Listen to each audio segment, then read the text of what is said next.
ആദില ഇപ്പൊ. ഓ അപ്പൊ ആദിലൊരു ഇതിനൊക്കെയാണോ ചിരിക്കുന്നത് എന്ന് ചോദിച്ചു. ഇത് കാണിച്ചെന്നെ വരട്ടാൻ നോക്ക. തല പോകുന്ന കാര്യമൊന്നും അല്ലല്ലോ. ഓ തലയൊന്നും പോവുകയല്ല. ഉടനെ ഇവൻ അതാ എന്തുവാടാ കുഴപ്പമെന്തെങ്കിലും ഉണ്ടായോ? എന്ത് കുഴപ്പം? അല്ല ഞങ്ങളോട് പറയാതെ പുറപ്പെട്ടു പോന്നിട്ട് എന്തുവാടാ നീ ഇങ്ങനാണോ? എനിക്കത് നെഗടിച്ചേ.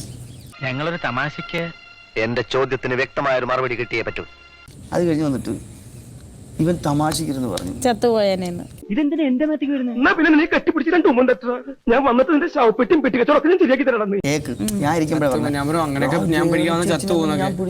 ചത്തൂടാ ചേച്ചിക്ക്. എന്താ വേണു മാഷെ പ്രശ്നം? ഈ നിൽക്കുന്നവർ തന്നെയാ പ്രശ്നം. അതങ്ങോട്ട് തല്ലി ഓടിച്ചു വിട്. തന്നോട് ചോദിച്ചില്ല. ഇവന്റെ സംസാരം അങ്ങനെയാണല്ലോ. തമാശക്ക് ഈ ആരോപണം എന്തെങ്കിലും വ്യക്തിപരമായ വൈരാഗ്യം കൊണ്ട് ഉന്നയിക്കുന്നതാണോ? ഏയ് ഒരിക്കലും അല്ല. എന്നിട്ട് ഇവൻ പറഞ്ഞു അവസാനം രേണു ചേച്ചി സുധിയേട്ടാ എന്ന് വിളിച്ചോണ്ടിരിക്കുക. അങ്ങനെ തമാശ പിന്നെ പറയുമല്ലോ. ഇനി ഒന്നും ഇങ്ങോട്ട് പറയണ്ട, പറയുന്നത് അങ്ങോട്ട് ചെയ്താ മതി. ഇവൻ അതിൽ കയറി പിടിച്ച് ഒഫൻഡാക്കിയവൻ അനാവശ്യം പറയരുത്. ഇവനാണ് ഏറ്റവും കൂടുതൽ കളിയാക്കുന്നത്. എന്താ ചിരിക്കുന്നത്? ചിരിക്കാൻ മാത്രമുള്ള തമാശ ഒന്നും അതിലില്ല. അപ്പം അവൻ ആൾക്കാരിലേക്ക് ഇവനെ കുറിച്ചൊരു ബാഡ് ഇമേജ് കൊടുത്തു പെട്ടെന്ന്. ഞാൻ അറിഞ്ഞില്ല.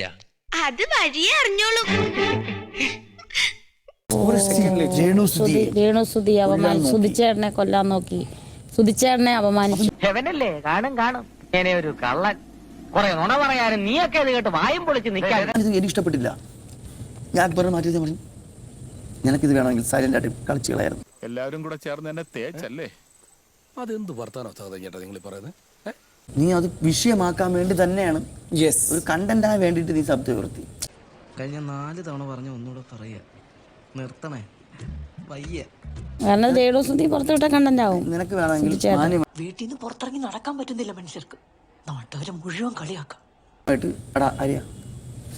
ശരിയല്ല എന്ന് പറയായിരുന്നു. ശബ്ദിക്കരുത്. ഒന്നും ഞാൻ മറന്നിട്ടില്ല. ഇങ്ങനെ ഒരു അവസരത്തിന് വേണ്ടി കാത്തിരിക്കുകയായിരുന്നു ഞാൻ. രീതി അതാ. എന്തെല്ലാം പ്രതീക്ഷിച്ചു വന്നതാ. നല്ല തല്ലുണ്ടാവും വിചാരിച്ചതാ.